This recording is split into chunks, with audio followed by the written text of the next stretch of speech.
예쁜 손 꼭 잡아 두 손을 모으고 예쁜 눈 꼭 감고 무릎을 꿇고서 하나님 아버지 이름을 부르며 기도의 소리는 하나님 앞으로 예배를 드리는 이 시간 기도를 하나님 만나는 이 시간 기도를 우리의 마음을 모아서 기도를 하늘의 소리를 들어요. 다 함께 기도드리겠습니다. 사랑 많으신 아버지 하나님, 주님의 은혜를 구하며 예배합니다. 코로나19의 전 세계적인 확산으로 질병과 죽음의 두려움 앞에 온 인류가 서 있습니다. 인간의 연약함을 고백하게 하시고 주님이 필요한 존재임을 고백하며 주님의 이름을 부를 때 주여 긍휼히 여겨 주시옵소서. 코로나19의 확산 방지와 치료를 위해 지금도 애쓰고 있는 전 세계 의료진 그리고 수많은 봉사자들을 기억하여 주시옵고 주께서 저들의 지혜와 능력이 되어 주시옵소서. 만물의 마지막이 가까웠음을 고백합니다. 그리스도의 피값으로 세워진 교회, 그리스도께서 머리 되신 이 땅의 교회가 세상을 축복하며 치유하며 구원하는 사명을 온전히 감당하지 못하였다면 회개의 영을 부어주시고 이 마지막 때에 정신을 차리고 근신하여 깨어 기도하게 하여 주시옵소서. 내 자녀에게 부지런히 가르치며 집에 앉았을 때에든지 길을 갈 때에든지 누워있을 때에든지 일어날 때에든지 이 말씀을 강론할 것이며 너는 또 그것을 내 손목에 메어 기호를 삼으며 내 미간에 붙여 표로 삼고 또 집의 문설주와 바깥문에 기록할지니라. 선물로 우리에게 허락하신 가정의 자녀들을 하나님의 사랑으로 양육할 수 있도록 부모에게 맡겨진 훈련자로서 사명을 깊이 깨닫고 그 사명을 잘 감당하는 지혜로운 부모가 되게 하여 주시옵소서. 세상의 지혜와 경험으로 자녀를 다그치고 세상의 기준으로 자녀를 판단하며 분노하며 그들을 노엽게 한 부모의 죄를 회개하게 하시고 자녀를 기도로 축복하며 말씀으로 훈련하며 가정을 세워가는 지혜로운 부모가 되게 하여 주시옵소서. 모든 삶의 자리에서 드려지는 우리의 예배를 기쁘게 받으시는 주님, 건물 교회에 머물렀던 우리의 신앙이 가정으로 일터와 학교로 일상으로 확대되게 하여 주시옵고 우리의 한 사람 한 사람이 성령께서 거하신 하나님의 성전으로서의 회복 있게 하시며 뜨겁게 삶으로 예배하며 말씀을 읽고 기도하며 주님과 동행하는 일상이 예배가 되는 예배자의 삶을 살아갈 수 있도록 주님 은혜를 베풀어 주시옵소서. 생명의 말씀을 전하실 전도사님, 성령의 권능으로 붙잡아 주시고 말씀을 선포하실 때에 가정들이 새 힘을 얻을 수 있기를 간절히 소망합니다. 오늘도 살아계시고 역사하시는 예수 그리스도께서 이 예배를 기뻐 받아주실 줄 믿고 살아계신 예수 그리스도 이름으로 감사드리며 기도드립니다. 아멘. 부모님들 안녕하세요. 그리고 예쁘고 멋진 영아부 친구들 한 주 동안 잘 지냈나요? 예배 시간에 어떻게 해야 할까요? 마음을 모아서 찬양 율동합니다. 시작! 어떻게 할까요? 어떻게 할까요? 가르쳐 주세요. 마음으로 기도하고 영으로 기도해. 마음으로 찬송하고 영으로 찬송해. 오늘의 제목 볼까요? 오늘은 나에게 맡겨진 일이라는 제목으로 전도사님이 말씀을 전하려고 해요. 오늘 제목 따라 읽어볼까요? 나에게 맡겨진 일. 한 번 더. 나에게 맡겨진 일. 중심 말씀 보겠습니다. 오늘 중심 말씀은 요한복음 21장 6절 말씀.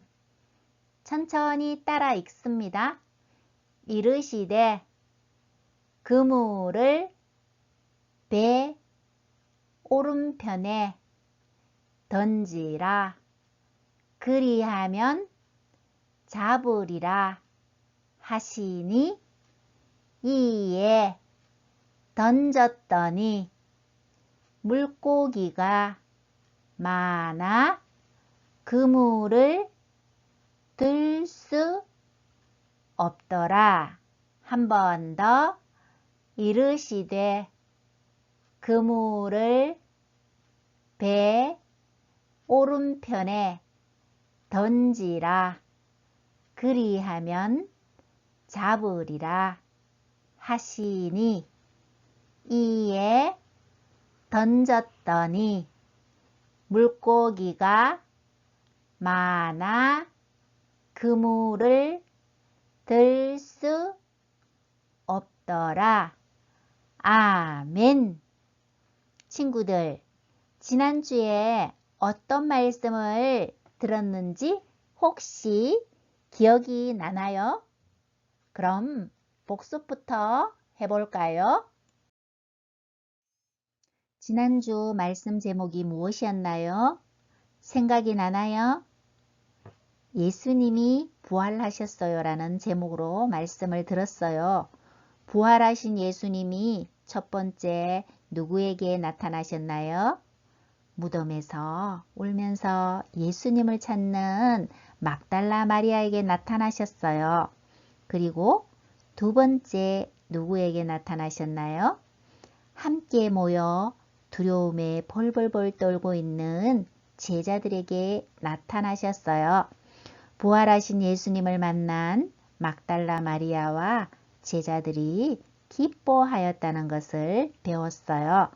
친구들은 예수님의 부활을 믿고 있나요? 예수님의 부활은 거짓이 아니라 사실이에요. 오늘은 전도사님이 부활하신 예수님이 이번에는 누구를 찾아가셨는지 또 어디에서 어떤 말씀을 하셨는지 성경 말씀을 들려주려고 해요. 조용히 들어보세요. 갈릴리 바닷가에 예수님의 제자 중 7명의 제자들이 있었어요. 제자들은 예수님이 옆에 없으시다고 생각하니 힘이 나지 않았어요. 그렇다고 아무것도 하지 않고 놀 수만은 없었어요. 그래서 베드로는 자신을 따르는 다른 제자들과 함께 물고기를 잡기 위하여 배를 타고 바다로 갔어요. 제자들은 바다에 그물을 던졌어요. 그물을 내린 지 1시간이 지나고 2시간이 지났어요. 그런데 물고기가 잡히지 않았어요. 제자들의 마음이 어떠하였을까요? 제자들은 실망스러웠지만 고기 잡는 일을 포기하지 않고 그물을 부지런히 이쪽으로도 던지고 저쪽으로도 던지고 여기저기에 부지런히 그물을 던졌어요. 얼마나 시간이 흘렀을까요? 어느덧 저녁이 되고 캄캄한 밤이 되었어요. 제자들은 밤새도록 열심히 그물을 던졌어요. 그러나 여전히 물고기를 한 마리도 잡지 못했어요. 한 제자가 말했어요. 이상하네. 그물을 여기저기 다 던졌는데도 고기가 한 마리도 잡히지 않다니 실망이야. 그러자 이어서 다른 한 제자가 말했어요. 파도가 너무 세서 그런가? 그만 그물을 걷어야 하겠어. 해가 뜰 무렵 제자들은 이제 고기 잡는 것을 그만두고 집으로 돌아갈 생각을 하였어요.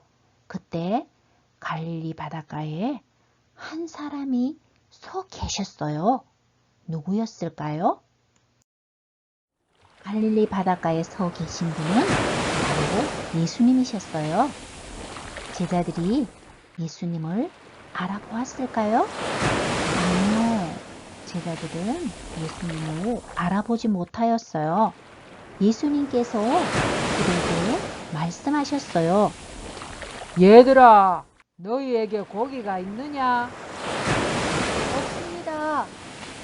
그물을 배 오른편에 던져라. 그러면 잡힐 것이다.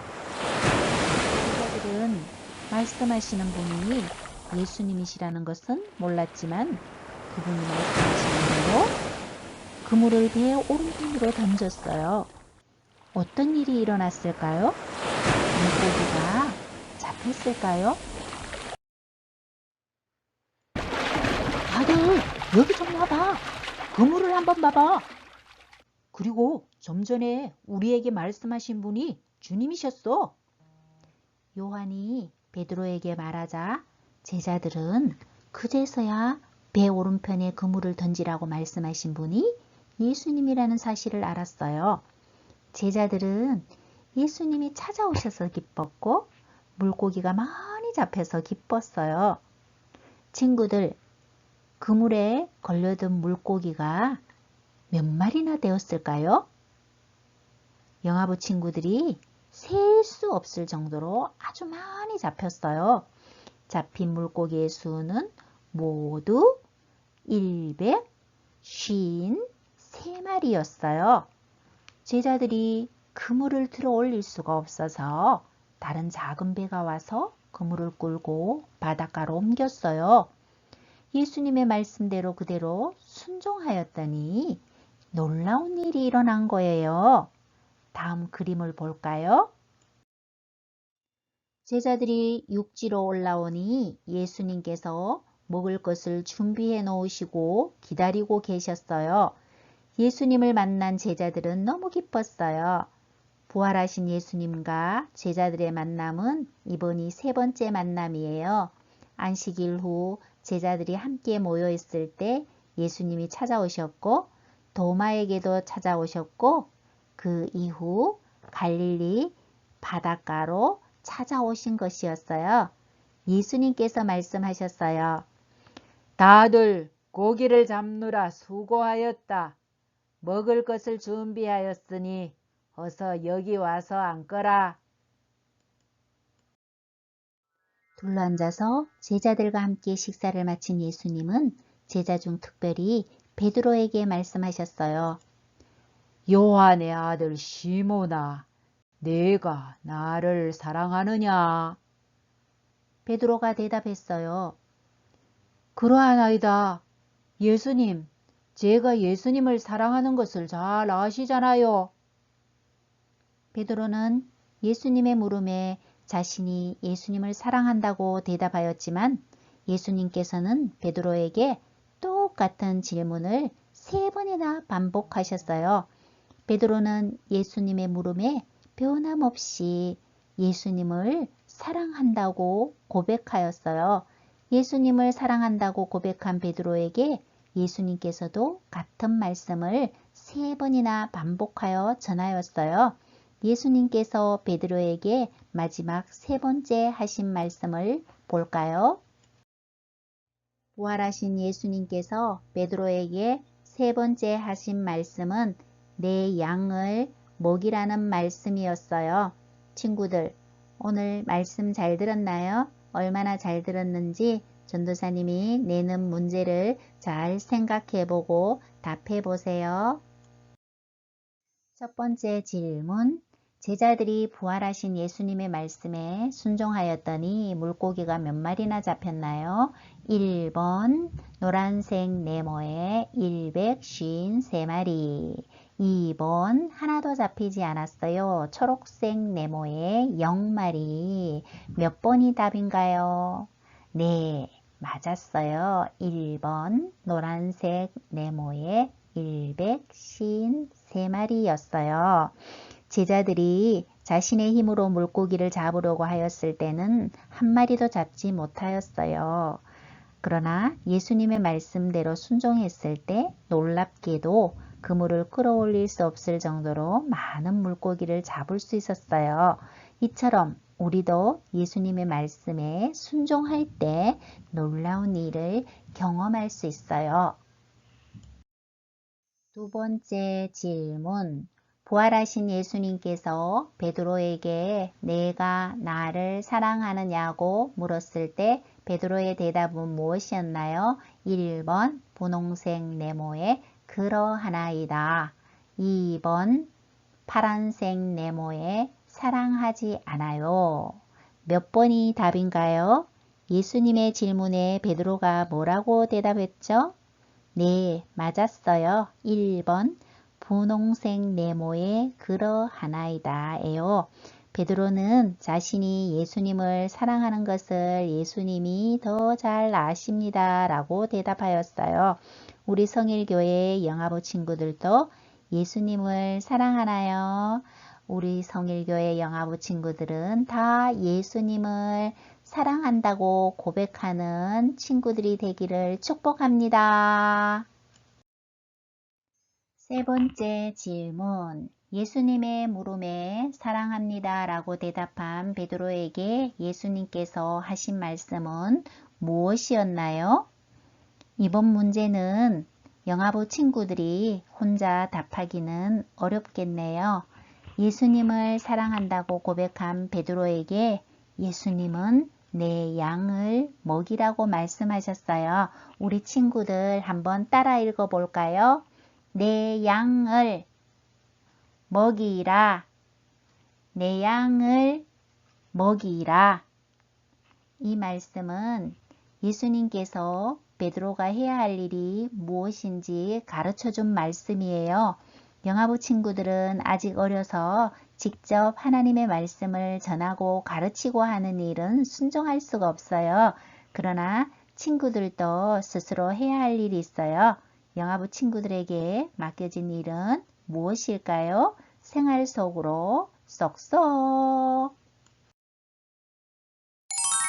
아기들은 잘 먹고 잘 자고 잘 노는 것이 일이에요. 그리고 3세, 4세 아기들은 이제 자기가 놀던 장난감은 스스로 매일매일 정리하고 혼자서 양말을 신고 벗고 다 할 수 있어요. 그리고 매월마다 영아부에서 말씀 암송 하도록 내어준 거 있죠?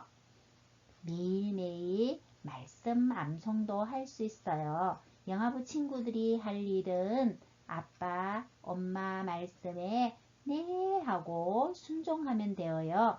친구들, 내 장난감은 내가 챙기고 라는 제목의 찬송이 있어요. 한번 따라 불러보세요.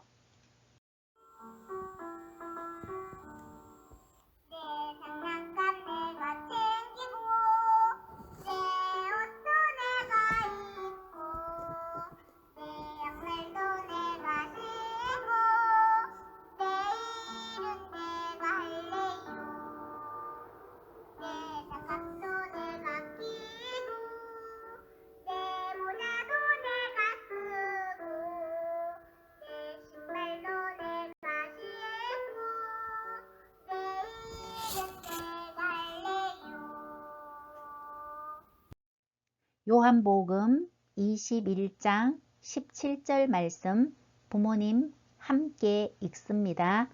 요한의 아들 시몬아 내가 나를 사랑하느냐 하시니 주께서 세 번째 내가 나를 사랑하느냐 하심으로 베드로가 근심하여 이르되 주님 모든 것을 아시오매 내가 주님을 사랑하는 줄을 주님께서 아시나이다. 예수께서 이르시되 내 양을 먹이라. 아멘. 부모에게 하나님이 맡기신 가장 큰 사명은 무엇일까요? 부모에게 있어서 가장 큰 사명은 자녀를 부지런히 말씀으로 양육하고 돌보는 것입니다. 주님을 의지하지 않고 자녀를 양육하다 보면 육아에 지쳐서 자신의 인생은 없다는 존재감의 상실로 인한 우울감이 찾아올 수 있습니다. 하지만 자신의 존재감을 현실에서 찾는 것이 아니라 자녀를 양육하는 사명에 집중하면 주님이 주시는 기쁨이 있을 것입니다. 예수의 이름으로 한 열심은 반드시 열매가 있습니다.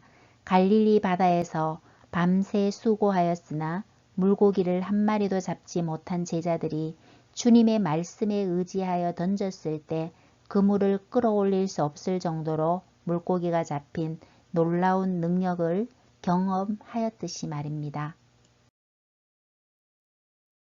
말씀을 정리합니다. 오늘 본문은 부활하신 주님이 갈릴리 바닷가에 있는 제자들에게 나타내 보여주신 말씀입니다. 부활하신 예수님은 갈릴리 바다에서 제자들로 하여금 말씀을 의지하여 순종할 때 나타나는 능력을 경험케 하셨습니다. 그리고 그들에게 주어진 사명이 무엇인지 특별히 예수님의 수제자였던 베드로를 지목하여 일깨워 주셨습니다. 부활하신 주님이 베드로에게 던진 질문은 내가 나를 사랑하느냐는 물음이었습니다. 주님이 나타내 보여주신 사랑은 자신의 생명을 던져서 우리로 하여금 영원한 생명을 얻게 하는 사랑이었습니다. 이처럼 사랑은 말로만 하는 것이 아니라 행동이 따르는 것입니다. 베드로는 주님의 거듭되는 질문에 자신이 주님을 사랑한다는 것을 주님이 더 잘 아신다고 거듭 고백을 하였습니다. 그럼 베드로에게 주님은 내 어린 양을 먹이라, 내 양을 치라, 내 양을 먹이라는 말씀으로 감당해야 할 사명이 무엇인지를 분명하게 가르쳐 주셨습니다. 자녀는 내게 맡겨주신 하나님의 기업입니다. 부모에게 가장 크고 소중한 사명은 자녀를 믿음으로 양육하는 일입니다. 특히 어머니의 정체성은 아기의 생명을 살리는 일에서 찾아야 합니다. 영유아기는 무엇이든지 스폰지처럼 그대로 빨아들이는 시기입니다. 새 속의 것을 심기 전에 말씀을 심어 주어야 합니다. 한 영혼이 변화되면 많은 영혼을 살리는 도구로 쓰임받을 수 있다는 사실을 기억합시다. 시편 127편 3절 말씀 같이 읽습니다. 보라, 자식들은 여호와의 기업이요 태의 열매는 그의 상급이로다. 아멘. 기도합니다. 하나님 아버지, 받은 은혜와 사랑을 감사드립니다. 가정을 세우시고 자녀를 주셔서 감사합니다. 자녀는 하나님이 우리에게 맡겨주신 여호와의 기업이고 소중한 선물입니다. 한 생명의 소중함을 망각하지 않게 하시고 부모에게 가장 큰 사명이 무엇인지를 놓치지 않게 하옵소서. 자녀를 믿음으로 잘 양육하는 성일교회의 모든 영아부 가정들이 되기를 소망합니다. 가정들 중에는 홀로 믿는 짝가정들이 있습니다. 낙심하지 않게 하시고 믿음으로 자녀를 양육하는 일에 어려움이 없도록 하루속히 가정이 복음으로 하나가 되기를 소망합니다. 아울러 특별히 기도함은 해솔이네가 대구를 떠나 이사를 하였습니다. 그곳에서도 가정이 믿음으로 든든히 설 수 있도록 지켜주옵소서. 또한 영아부 모든 가정들 사명에 집중하는 삶으로 감사와 기쁨이 넘치는 한 주간의 삶이 되기를 소망하며 예수님의 이름으로 기도합니다. 아멘. 하늘에 계신 우리 아버지여, 이름이 거룩히 여김을 받으시오며 나라의 임하옵시며 뜻이 하늘에서 이룬 것 같이 땅에서도 이루어지이다. 오늘날 우리에게 일용할 양식을 주옵시고 우리가 우리에게 죄 지은 자를 사하여 준 것 같이 우리의 죄를 사하여 주옵시고 우리를 시험에 들게 하지 마옵시고 다만 악에서 구하옵소서.